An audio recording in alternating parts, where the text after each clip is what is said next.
I'm Otto, and I'm here to talk to you about the liberal arts, something of their history and their philosophy. The liberal arts are preeminently the arts of learning, especially of intellectual learning, although these arts are also often present when other kinds of learning are going on. Hence, to understand what they are and how they operate, we need to consider the nature of learning. And that's what we're going to do in this first lecture. Now, every one of us has had the experience of learning. All of us have learned both to walk and to talk. And for many of us, learning continues throughout our lives. We also know that learning involves acquiring and obtaining something that we lack and don't have, whether a way of performing or a way of knowing. The English word to learn derives from a Germanic root, meaning to become full or whole or unbound. And each of these presupposes a negative state, being not full, not whole or partial, and bound or tied up. The Latin for to learn is discere, which yields the English words discipline and disciple. And these imply following someone, often painfully.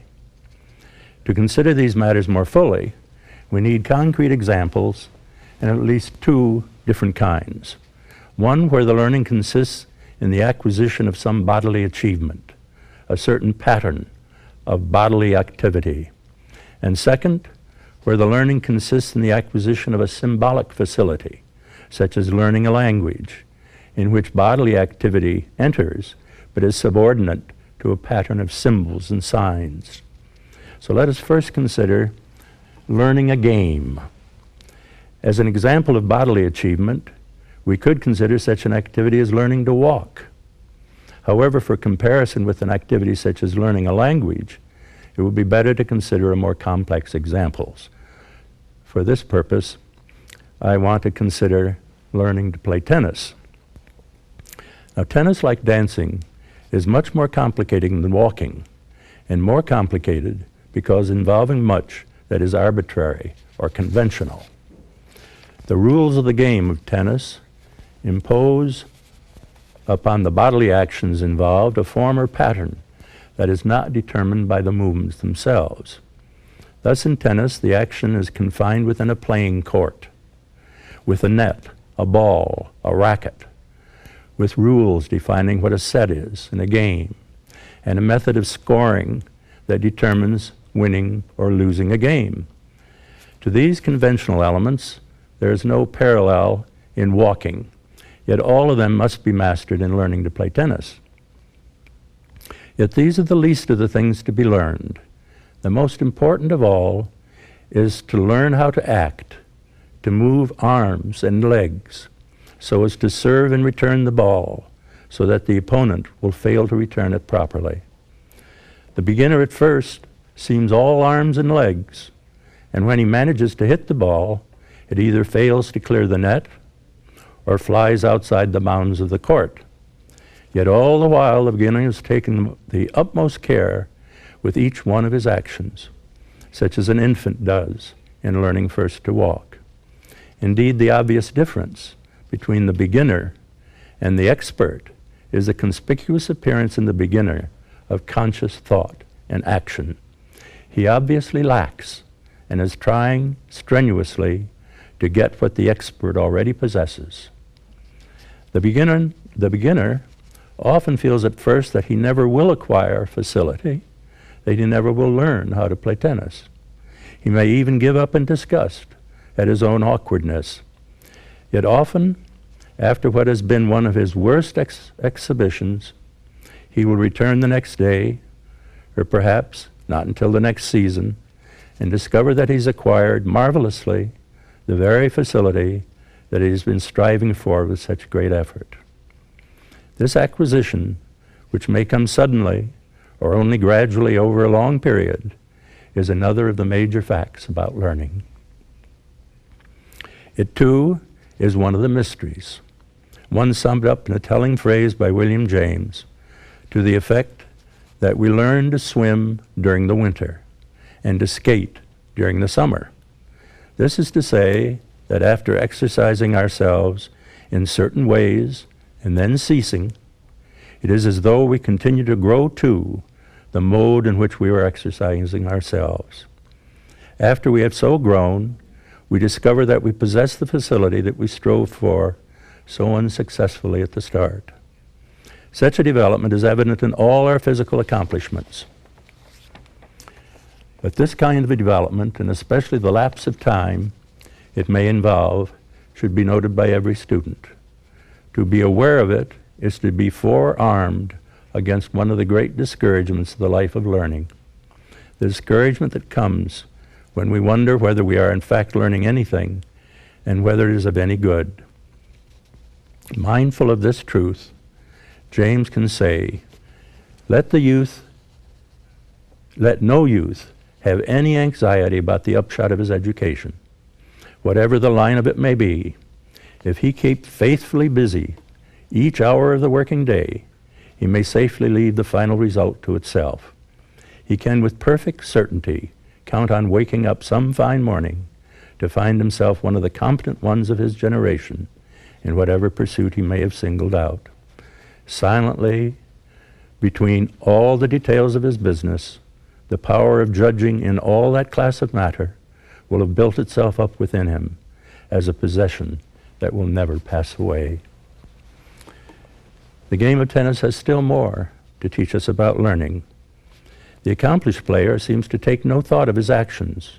His body goes through the motions according to the pattern required by the game. The beginner, on the other hand, is weighed down by an excessive motion, certainly by too many waste motions, and by the constant effort to control them. He obviously lacks the skill or the art which does this work of the accomplished player. And it is the presence of this skill or art that makes all the difference. The one has what the other so obviously lacks and is trying to acquire. Since this is something that he has, we may call it a habit.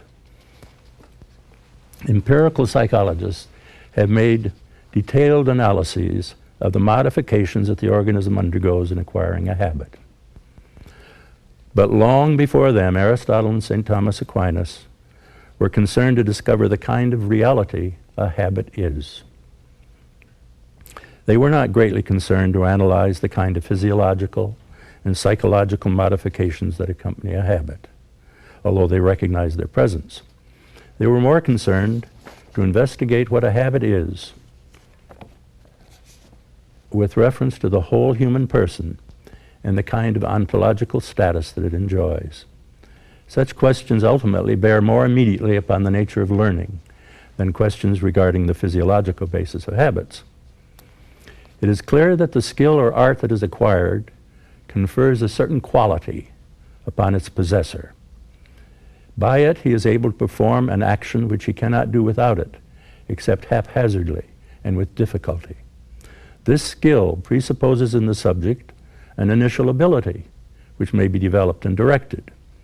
Without such an ability, to start with, there'd be no learning to play tennis. The skill that is finally acquired may be described then as developing and organizing an ability to be ready for the performance of a certain work. The skill, that is to say, is a readiness to perform. It is obviously not the same as the act or the work that is produced.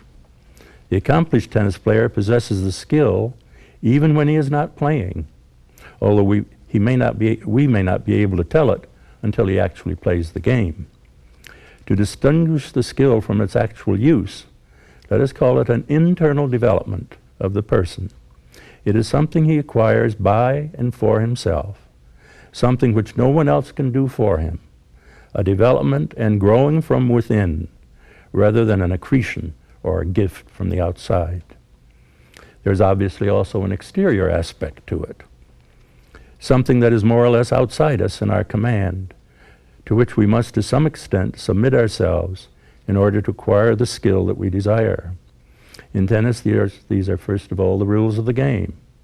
They are not of our making. Yet if we are going to play tennis, we must familiarize ourselves with those rules and conform our actions to them.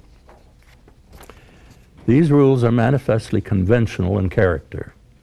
There is nothing in the nature of things that determines why they should be what they are, nor for that matter, that there should be anything such as tennis at all. Yet within the conventions of tennis, we must distinguish different kinds of rules, and not all are conventional or equally so. There are what might be called natural rules that have to be observed and obeyed. Thus it is conventional that the ball should be served and volleyed over a net within a court. But once the ball and racket are in motion, the path of the ball is not purely accidental and arbitrary. Because of the nature of the tennis ball and the racket, a certain amount of force is required to drive the ball over the net and keep it within the court. It is not accidental and arbitrary that once the ball is struck, it lands in one place rather than another. We are dealing here with things that have certain natures, even though they have been given a form that they did not possess in nature, such as the form of a ball, a tennis ball, and a tennis racket, used in a purely conventional game of man's invention. The good tennis player, we say, is one who has a feel for the ball and the racket, which is to say that he respects their natures. Yet these are but secondary instruments. The primary instruments of the game are not ball and racket, net and court, but the arms and legs of the players, to which all the others are brought into operation. Our arms and legs are so constituted that they act in one way rather than another. They are not attached to universal joints, for example. They too have their natural rules of operation, but in a more basic sense than the ball and the racket. There is but one kind of walking for all men, and the fundamental notions are much the same. Learning how to perform these natural motions is not even learning in the same sense as learning to play tennis.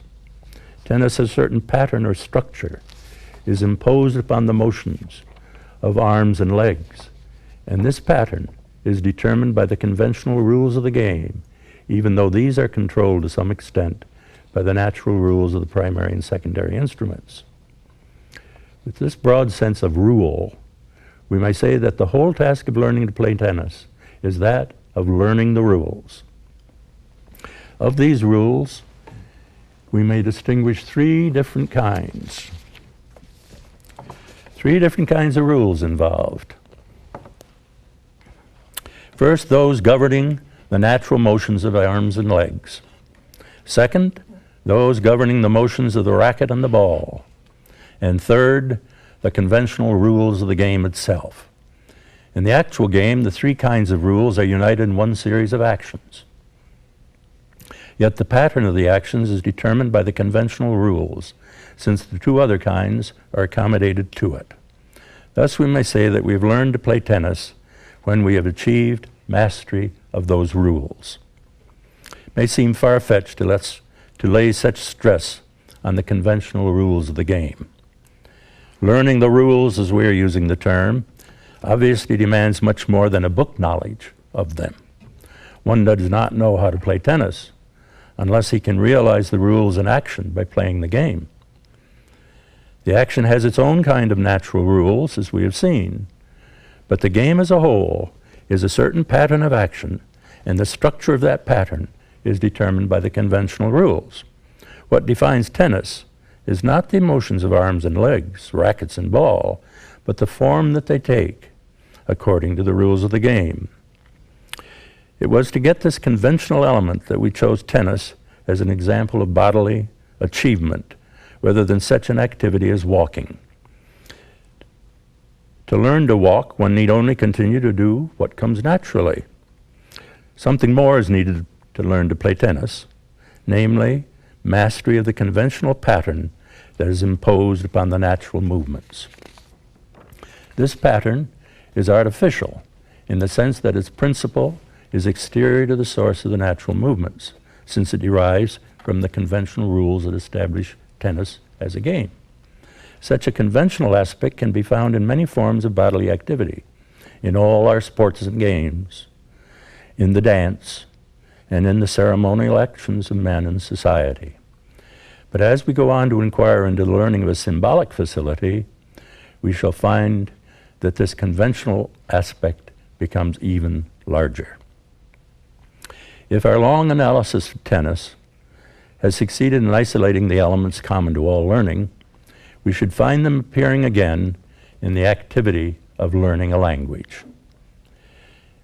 Yet we should also expect to encounter greater difficulty in seeing those elements. Bandying words about is not the same as volleying tennis balls. When we respond to a word, we react to more than its sound. This something more is not susceptible of the same kind of test as the game of tennis. We can observe the game of tennis and watch the increase of skill and the greater dexterity manifested in the performance of the game. There is also an exterior action in the use of language, in talking and reading. But there is also something more, which is the basis for its being called a work of the mind.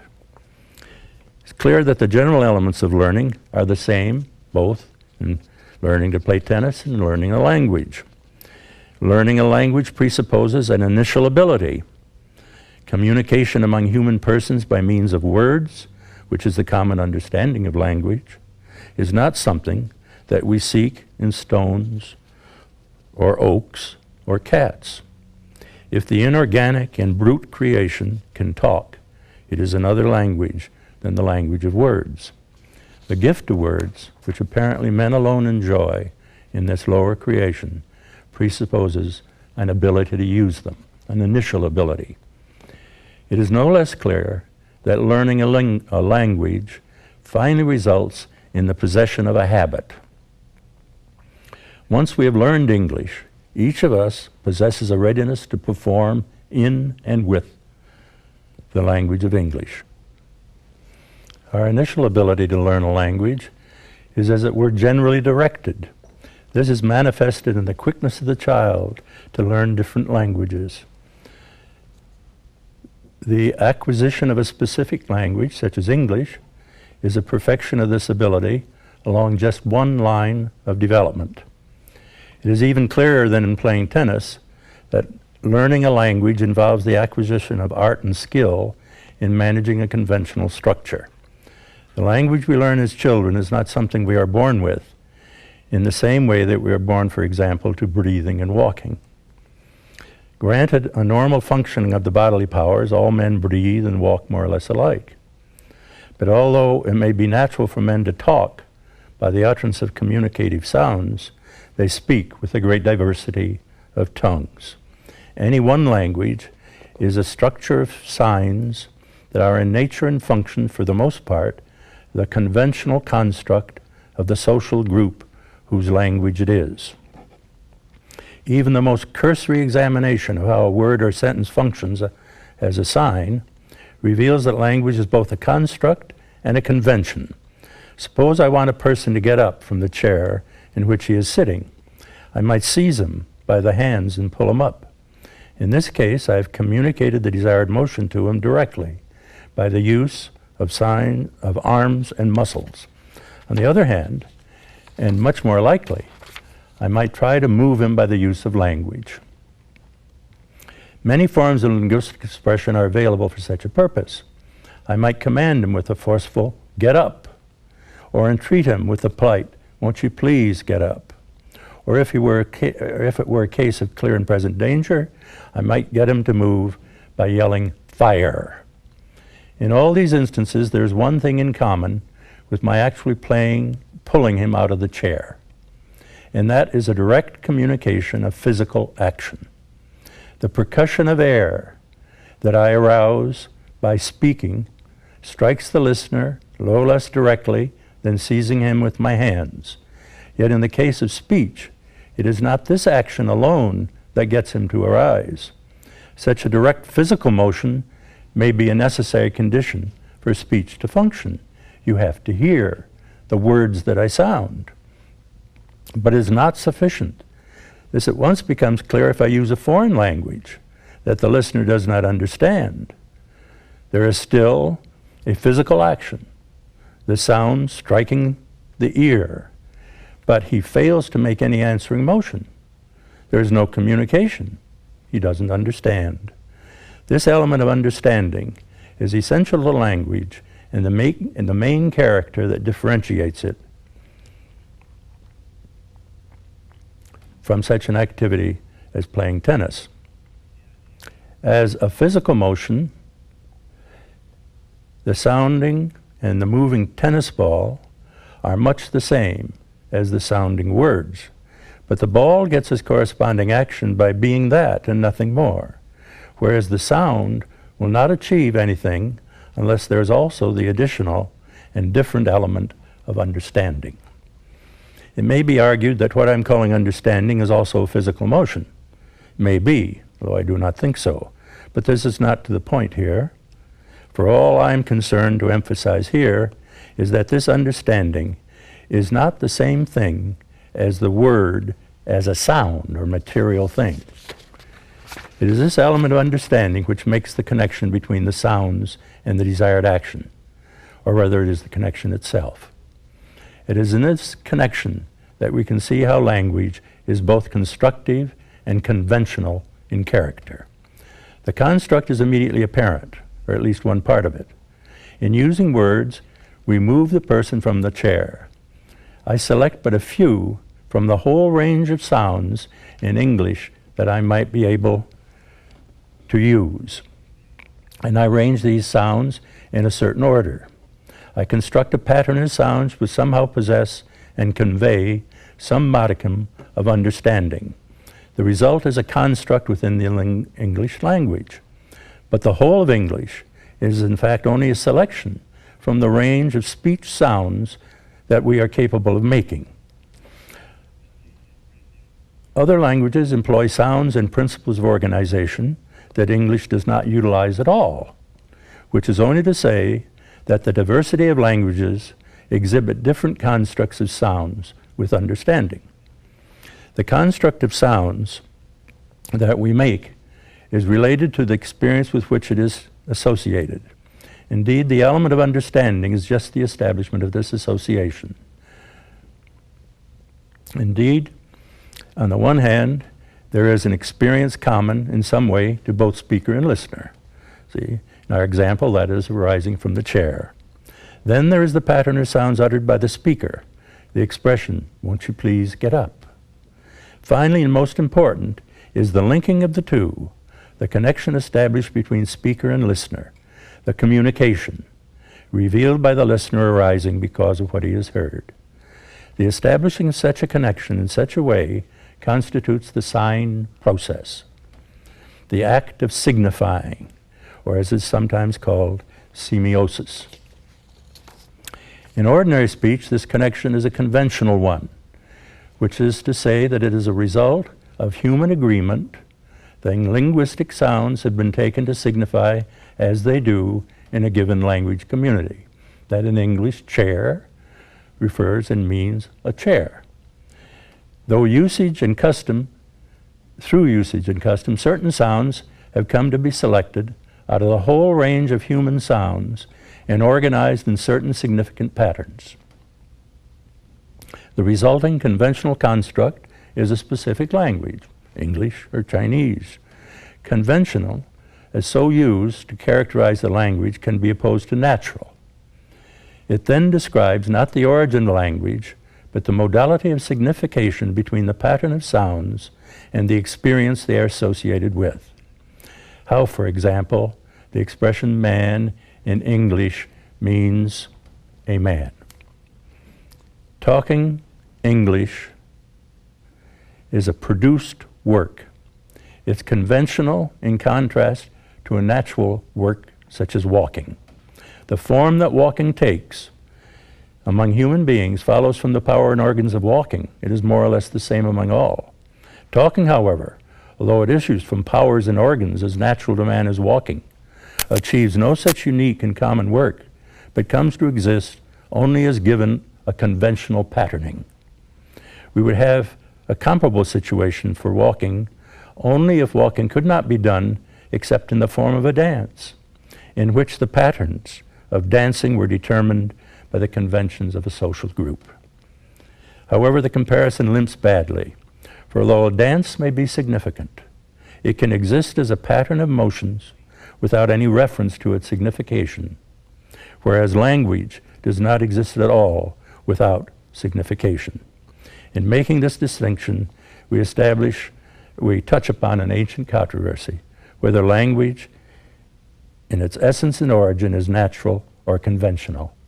One way of interpreting the biblical story of the Tower of Babel is to see in it the divine imposition of conventional language as a punishment for human presumption. Prior to Babel, men would have spoken a natural language, one in which the connection between things and their names is as intimately and necessarily connected as that between the power of walking and its exercise. Adam's review of the living creation, when the Lord leads all the animals of the earth and the birds of the air before him, provides the occasion for the position of their natural names. For as it said in Genesis, for whatever Adam called them, that was their name. There is something natural as well as something conventional about language, and not just in the provincial sense that we feel our native language is somehow more natural than foreign babbling.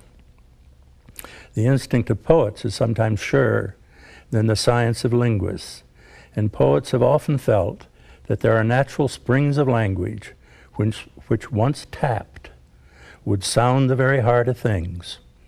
With language as with society, we have to hold that there is both a natural and a conventional aspect to it. It is not without significance that Adam's naming of the beasts follows immediately upon the notice of the social nature of man. And the Lord God said, "It is not good for man to be alone."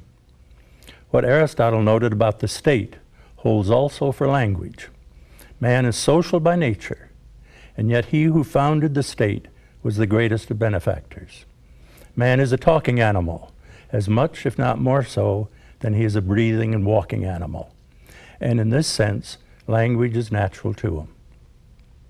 But the particular language that a man talks is a conventional construct of sounds organized in a certain pattern of relations.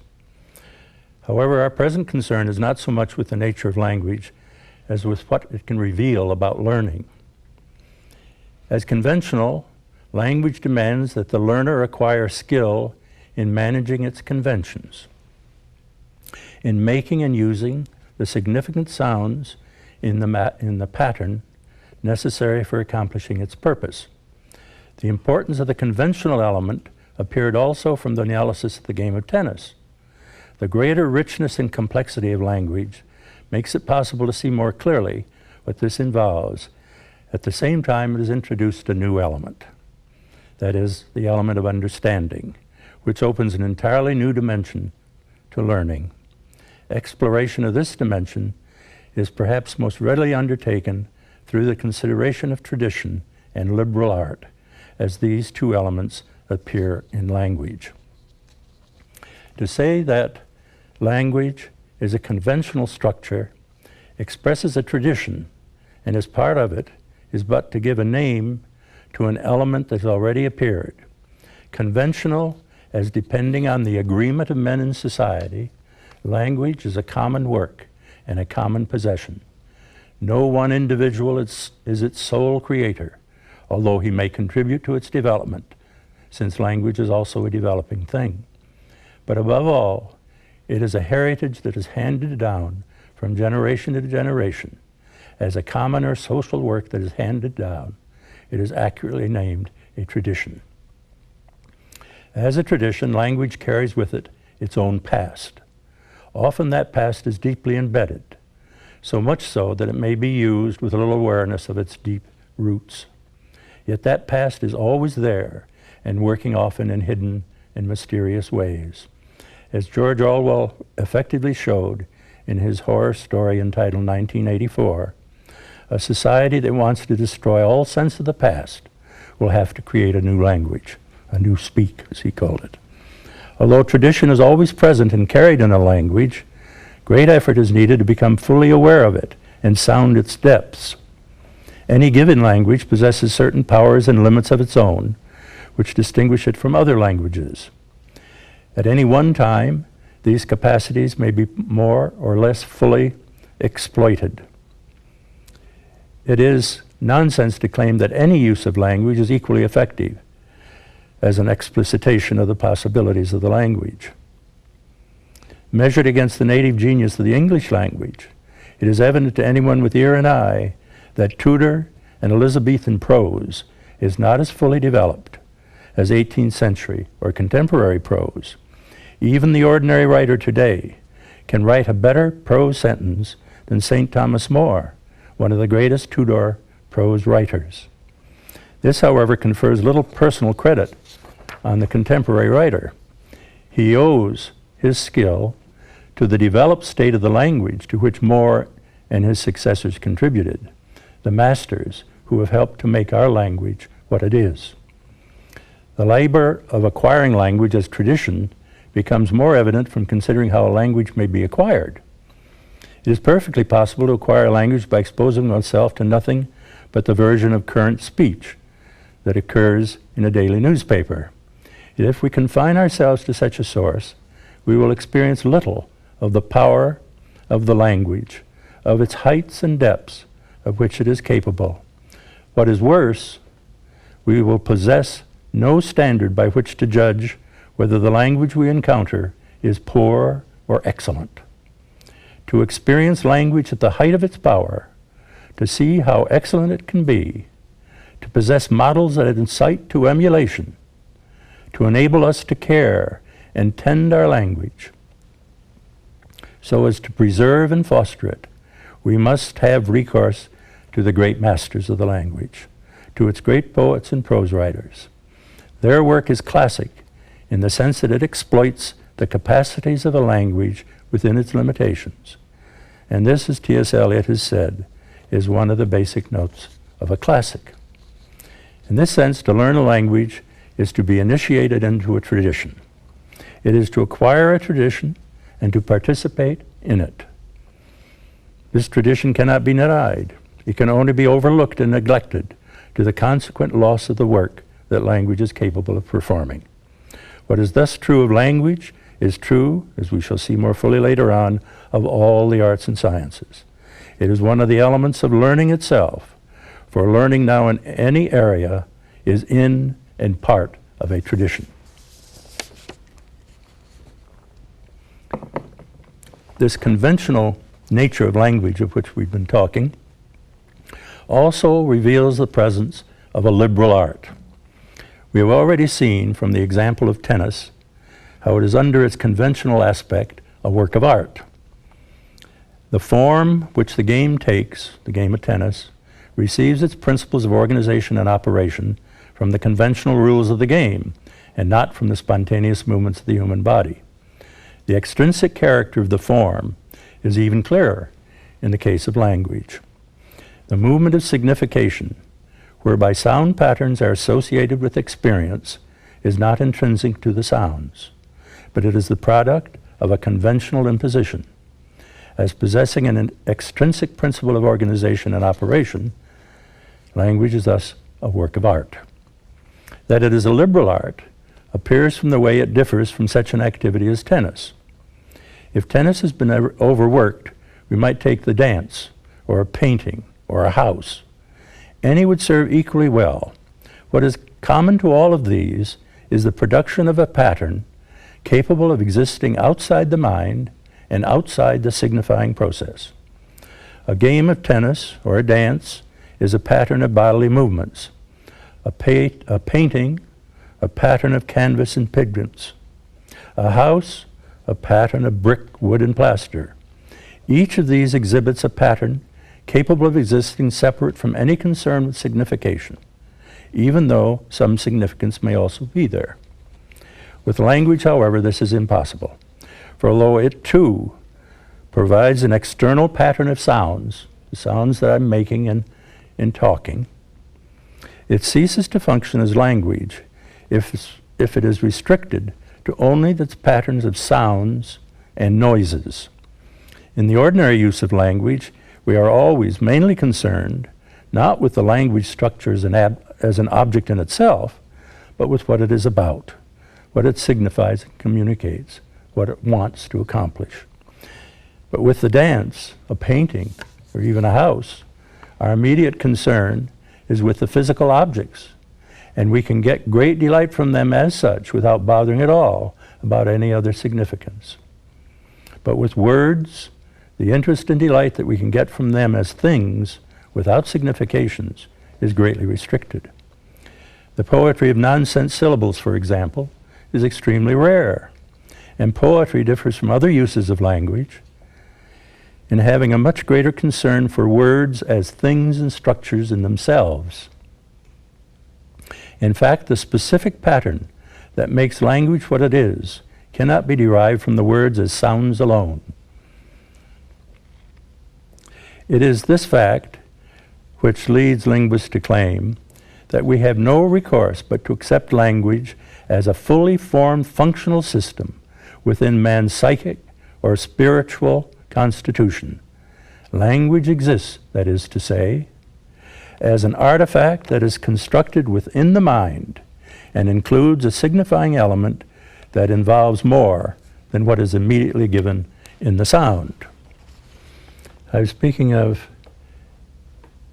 language as an art, and I'm calling it a liberal art because it is a work of the mind. Now this use of the word liberal is somewhat special, although this use has its roots deep in the past, as we shall see when we come to consider the tradition of the liberal arts. Yet since this use of the word liberal is different, it may be useful to see how it differs from what is perhaps a common conception. Cardinal Newman, for example, in The Idea of a University, determining the sense of liberal as applied to knowledge, lists 4 notes as characteristic of the word liberal, the meaning. It denotes a work primarily of the mind, not of the body, which is his first characteristic. Second, is something self-sufficient and independent of sequel. And third, rational as the germ of a scientific and philosophic process, resulting 4, in a habit as a personal possession and state of mind. 4 notes, you noticed, that Newman gives for the word liberal. Now Newman himself and some of his interpreters, even more, tend to emphasize the second over all the other notes. That is, it's a work that's self-sufficient and independent of sequel. He remark that became famous, he said it had no use. But in this use, see if it has, if it is something that is self-sufficient and independent of sequel, then such an activity as cricket or golf, see, come to be considered liberal arts, since they are pursued for themselves, not as a means to anything else. Now such a view plays havoc with the ancient notion of liberal art, which is the one that I'm concerned with. What is more important, it is so broadened as to lose any precision of distinction. As I'm using it, the second note, that is self-sufficient and independent of sequel, is the least important of the 4 notes, and applies only to only as the objects of liberal art can be taken as the object of a science which is pursued for its own sake. There is no intimate connection with science, since I hope to show there is an intimate connection with science, since I hope to show the liberal arts are preeminently the arts of learning, which have science and philosophy as their highest achievement. Yet in their normal use, in all kinds of learning, they function more as means than as ends in themselves. Thus, as I am using the term, liberal art must be sharply distinguished from liberal knowledge in Newman's sense. Learning thus involves, as we have seen, both learning to play a game of tennis or learning a language. It involves both something that is known and something that is unknown, both knowledge and ignorance then. In learning, we think usually only of the object or the activity that we do not have and that we want to acquire. That element which is the unknown when we don't have it. But such a description immediately indicates that this unknown is not completely unknown. Otherwise, we could not think about it at all. The child trying to form a sound or take a step already knows in some sense the sound or the step, and knows too that its first efforts are inadequate to that knowledge, since it seeks to correct them. Thus, at the beginning of learning, at its roots, as it were, is some kind of knowledge possessed in a way that is capable of development. Learning, like science, goes from the known to the unknown. Now, to attempt an analysis of this root knowledge would take us deep into philosophy.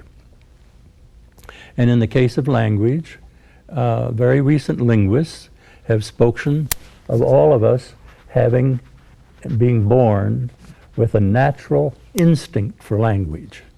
Now, that instinct is developed, see, only within the context of a given society, so within a given tradition. We can still appreciate some of the implications, though, of this innate, underlying capacity for knowledge, for learning.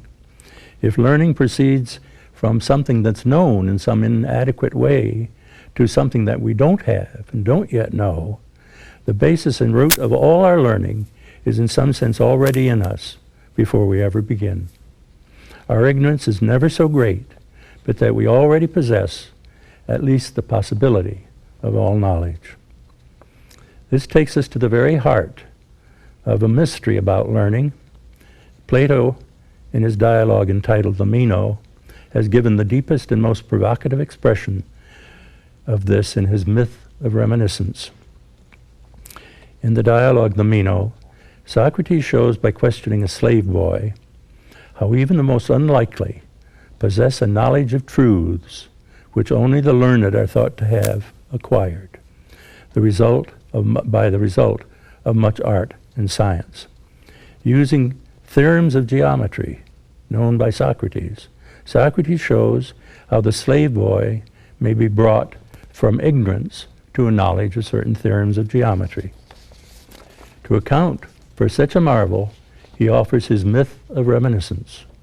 The knowledge must somehow pre-exist in the soul, so that learning it is only a matter of remembering what has been known before.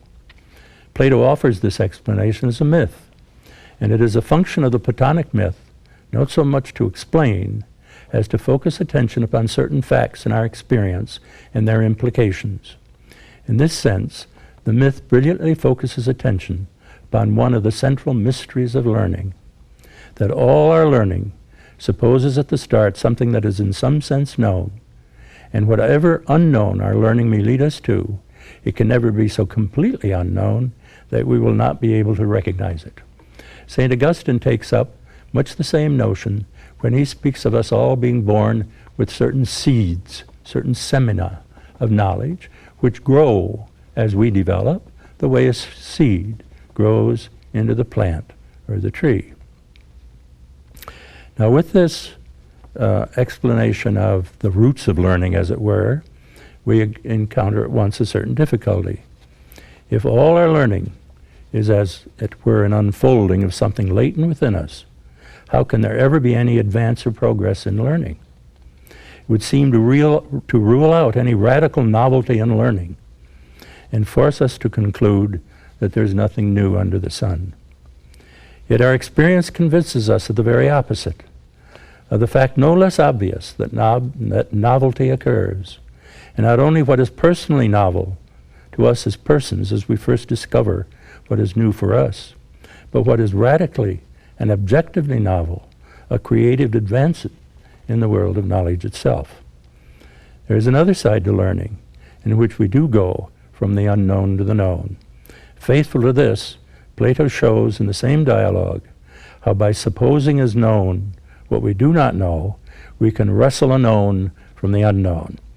So we form an equation, solve for the unknown element in it, hoisting ourselves, as it were, by our own bootstraps. But this is only to pile mystery on mystery. The known and the unknown seem to be changing sides. The fact of learning is in danger of being lost. So much for our discussion of learning and the liberal arts. a preliminary beginning, since at the very end of this lecture we have just reached the notion of a liberal art. However, in seeing how in learning, whether learning to play a game of tennis or learning a language, there is an element of tradition that is involved, a conventional element that we have to inherit and take up, as it were, and participate in it ourselves as individuals, as learners, as individual learners. This involves us in the notion of tradition, so that what I want to do in the next lecture is to look at the notion of tradition. So what we'll be doing in this coming lecture is to further our understanding of what a liberal art is by investigating its history, especially its ancient and medieval history. After that, we will have, I trust and hope, enabled you to see what a liberal art is. We'll try to come up with the definition of the liberal arts. Then we'll be prepared to take up the traditional liberal arts, the trivium and the quadrivium, the threefold way and the fourfold way, as they were called in the medieval tradition. Now, the threefold way, the trivium, consists of linguistic arts. And so in third and fourth lectures, we will be looking at the linguistic arts of the trivium, the arts of grammar, logic, and rhetoric. But in order to accomplish this, we will have to look into the nature of a sign, since, as we've seen from this first lecture, that the liberal arts are arts of signs. So in beginning our analysis of the linguistic arts, we'll investigate the nature of a sign before going on then to consider the particular arts of the signs.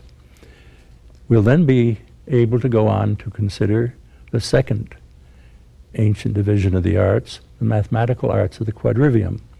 Now, this will involve us again in considering the nature of signs, particularly the kind of signs that mathematics use. So we'll be looking at mathematics as a language. With that, we'll be able to consider also, since mathematics is much more highly developed in the modern world than it was in the past, we'll have to reconsider how the ancient mathematical arts, as they were formulated, have come to be and need to be reformulated to take into account the present situation of the arts. With this, we will have concluded our analytical or theoretical account of the basic liberal arts. And so after that, we'll look to some applications of them. The first large one, and next to the last lecture, will be concerned with theology and the liberal arts. See how theology needs the liberal arts and how theology itself has contributed to the development of the arts. Then in the final lecture, we'll consider some crossovers among the arts. Poetry and mathematics, for example, will be one of our concerns. It's a crossover, you see, because poetry is a linguistic art. It belongs in the arts of language, the arts of the trivium, whereas mathematics, of course, belongs in the other group of arts. Then we'll look at the rhetoric of science. Again, we have a crossover, because you see, rhetoric is primarily a language art, a linguistic art, whereas as applied to science, we're looking at especially the mathematical arts. Finally, we'll look at the crossover of the humanities and the sciences to see how there is a way in which the sciences themselves can be discussed and considered as humanities. With this, we will have completed our course of 8 lectures on the history and philosophy of the liberal arts. Thank you.